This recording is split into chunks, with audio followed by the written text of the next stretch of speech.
So this one movie here called Duma.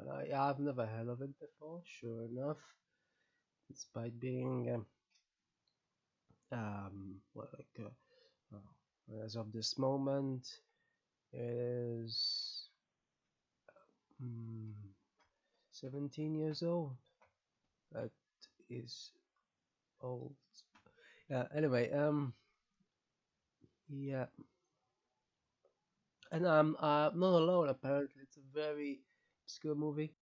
Apparently, because it's bad test failing or something, some some test that went badly for the distributor, and it decided not to release this widely, which resulted then in not much in the box office department.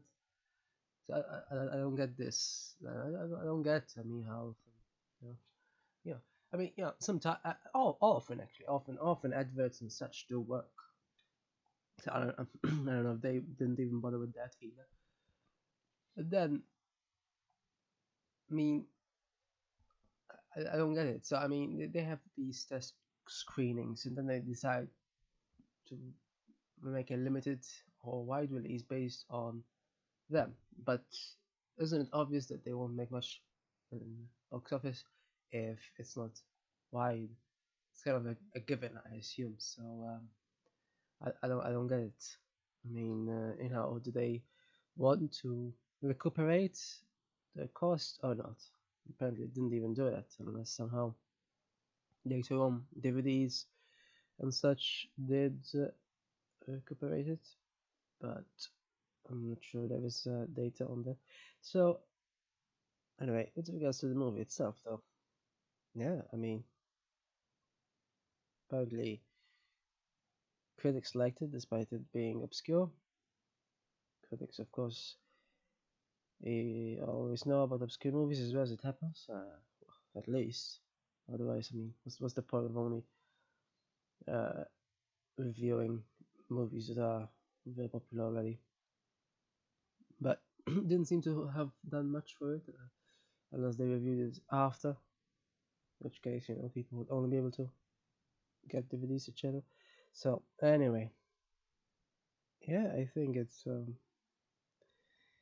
interesting. I don't know. Since it was based on a children's book, I thought it will be facile, but it wasn't really. I mean, they really depicted all sides of life, really. In a way, kind of like a nature documentary. I was expected Attenborough to just start narrating, but yeah, it's incredible that it wasn't at all CGI as well. Must have used a lot of trainers. Yeah, apparently there were loads of Dumas. I don't know what they. I mean, yeah, so Duma means cheetah in language, but it also is, I think, more well known as the Congress of Russia, as far as I know. So it's a bit confusing in that sense.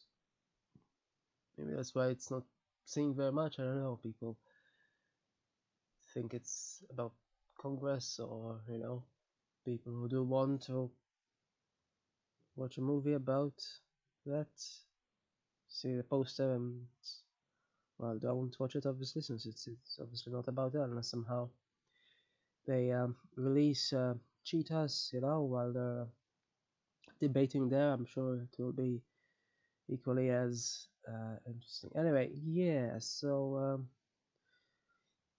it was interesting. Yes, it sometimes so- sometimes it was funny. Not exactly. I mean, it's not comedy or anything, but you know, a cheetah just appearing in a school is kind of funny. I was hoping nothing negative happened due to that, and nothing much did. So that's great. And then, of course, um, Yeah, I don't know why they depicted the Tsetse flies effect like that. I mean, I'm not entirely sure how sleeping sickness looks like, but that just mostly looked like bee stings. So apparently they do not swarm. So on that front, and it doesn't seem like they got that right. So in that sense, it's not very much a documentary. Or it would be more accurate. Usually they are. But yeah, that was horrid makeup. Of course, it's must be makeup, but convincing. They even played with the breathing. It was yeah. I was expecting at one point a bad ending per se. I mean, besides simple separation, but, so at least that didn't happen. So it's not. I mean, it's not sort of sheltered from reality like most children's movies are usually. It's not immature or anything.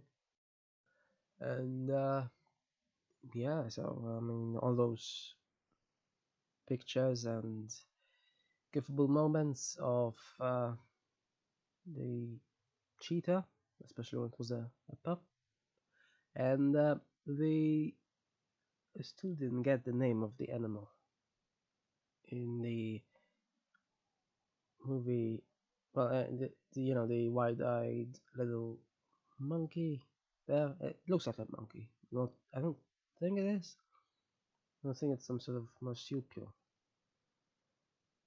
It's yeah, very.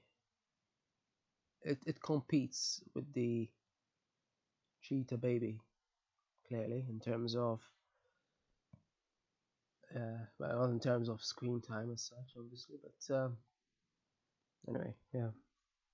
When it came out though, out of the river, all soaked. That was so, you know. Yeah. So anyway, his father though ending up like that so quickly, he didn't even say what it was. That was quite something. Then again, I guess really does happen sometimes in real life. Online, people think it was some sort of disease, but well, I guess it could be, but could also be uh, internal more than disease from external circumstances. Yeah, so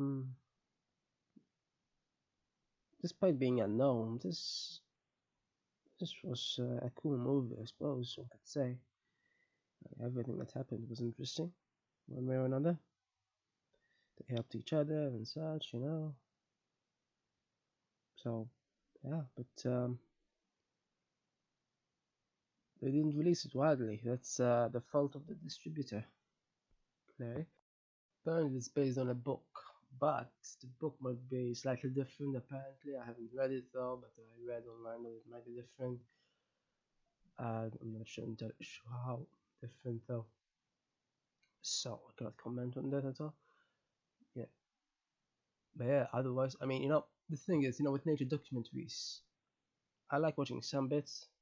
You know, like dating rituals are usually even funny. I mean, honestly, they're so funny with some animals.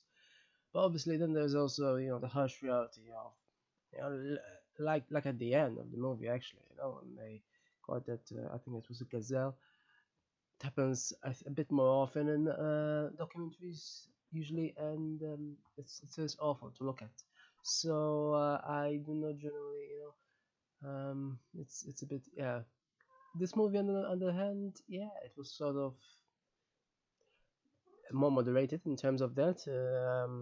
Clearly, the cheetah was more trained than obviously wild animals would be in a documentary, which generally I'm assuming they're not trained at all. They just film them. So a slight difference. Movies, I suppose. So otherwise, yeah, interesting movie, and has some cute moments with the animals themselves, particularly when they're pups still, or that monkey one. no, marsupial. I don't know what it is exactly. I forgot.